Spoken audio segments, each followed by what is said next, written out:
Welcome to the very first episode of Become a Personal Chef, the podcast for personal chefs, aspiring chefs, burnt out chefs, and anyone whose friends keep saying, you should really start charging for this.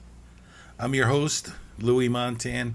For over 2 decades, I ran the business side of the organic personal chef, while my wife, Chef Vanda, made the magic happen in the kitchen. She handled the flavors, I'm your host, Louis Montan. For over 2 decades, I ran the business side of the organic personal chef, while my wife, Chef Vanda, made the magic happen in the kitchen. She handled the flavor, I handled everything else. Marketing, scheduling, invoicing, answering emails at 11 p.m., and pretending I understood what mise en place meant for the first 5 years. This podcast is based on my book, How to Run a Successful Personal Chef Service, and my goal here is simple: help you turn your culinary passion into a thriving business without burning out, selling your soul, or taking clients who pay you in exposure. Because exposure doesn't pay rent, exposure won't fix your car, and exposure definitely doesn't buy truffle oil. Part 1. Why this podcast exists. If you're listening to this, odds are you love to cook, and maybe, just maybe, you're thinking, could I actually make a living doing this?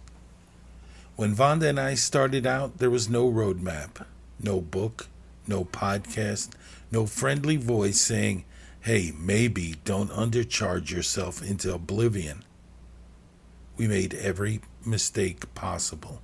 We underpriced. We overscheduled. We once catered a kosher birthday party for kids. Don't ask.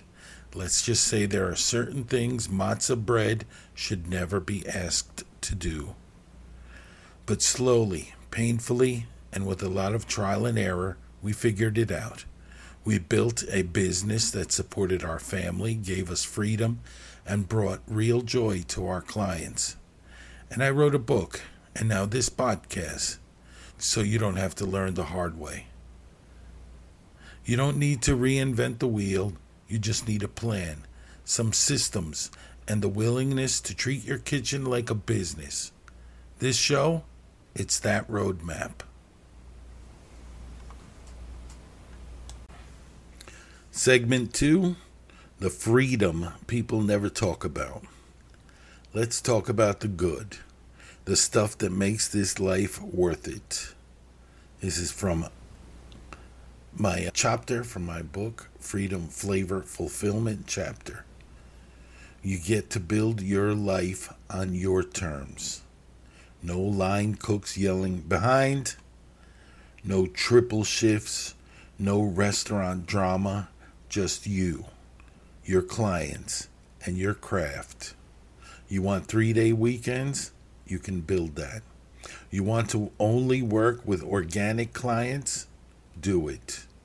You want to specialize in Japanese vegan cuisine because it fills your soul? Go for it. Freedom doesn't mean less work. It means you finally choose which 60 hours you work. Part 3. What a personal chef really does. Let's clear something up. A personal chef isn't a caterer, or a restaurant, or a meal delivery service with better branding. A personal chef is someone who brings a personalized dining experience straight into the home.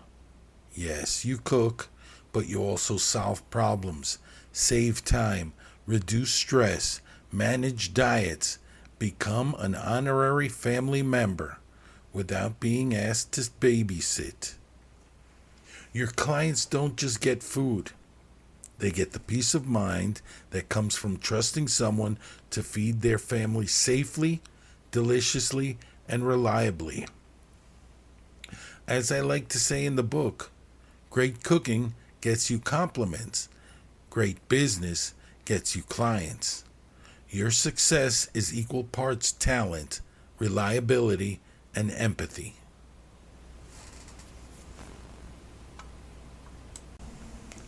Part 4. Why most chefs struggle and why you won't. Most chefs entering the personal chef world hit the same roadblocks. How do I price myself? How do I get clients? What licenses do I need? Why did that one client ghost me after requesting 17 menu revisions? Why am I exhausted even though I only cooked for 2 people today? These are not cooking problems. These are business problems, and that's exactly what we tackle in this show.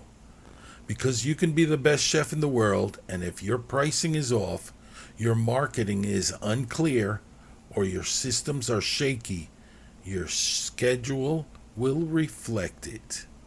I've seen brilliant chefs burn out because they've never treated their love of cooking like a business. But don't worry. I've also seen chefs turn things around quickly once they start building smart habits. That's what this podcast is for. Part 5. What this podcast will teach you. Here's the roadmap for the first 7 episodes, the monologue phase, before we start interviewing personal chefs from around the world. Episode 1 today. Why this industry is thriving, why this podcast exists, and what you can expect. Episode 2. Identifying your target audience. Because if you try to cook for everyone, you end up cooking for no one. And also probably cleaning up after people you don't like. Episode 3.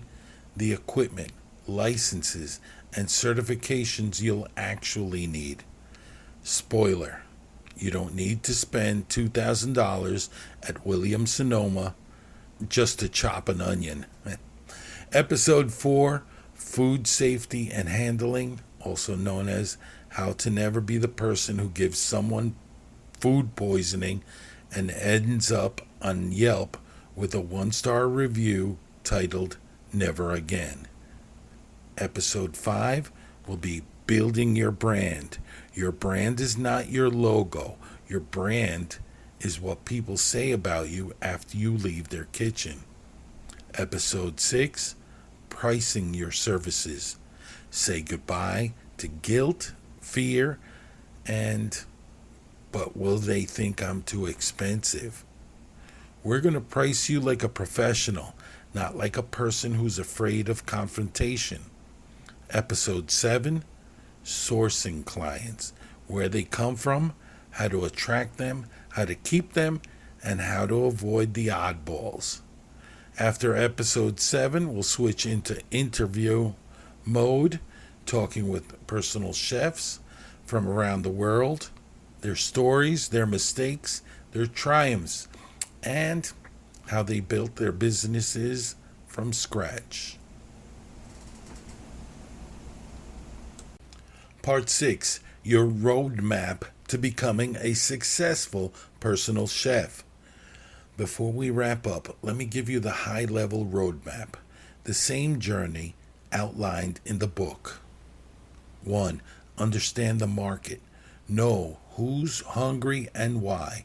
Learn the trends. Know your people. 2. Find your ideal client. Stop cooking for everyone. Start cooking for the people who value you. 3. Build your brand. Make clients feel something when they hear your name, not confusion. 4. Price for profit, not survival. Profit. 5.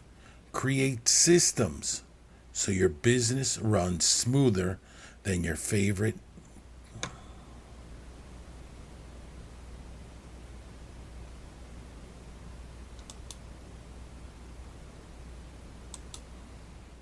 Create systems so your business runs smoother than your favorite beurre blanc. Market without being annoying. No yelling, no begging, just connection. 7. Deliver exceptional service. Not perfect food, exceptional experience. 8. Scale smartly. When you're ready, grow without losing your soul or your sanity. If you follow this roadmap, you won't just get clients, you'll build a sustainable, profitable, meaningful business. All right. Thank you for joining me for our very first episode of Become a Personal Chef. Make sure to subscribe so you don't miss episode 2, where we'll tackle one of the biggest secrets to business success: identifying your ideal client. Yes, the person you actually want to cook for, not your cousin who keeps texting you, "Bro, can you meal prep for me this week?" If this episode inspired you, share it with someone who loves to cook or dreams of running their own chef service. Until next time, keep your knives sharp, your system smarter, and your passion simmering.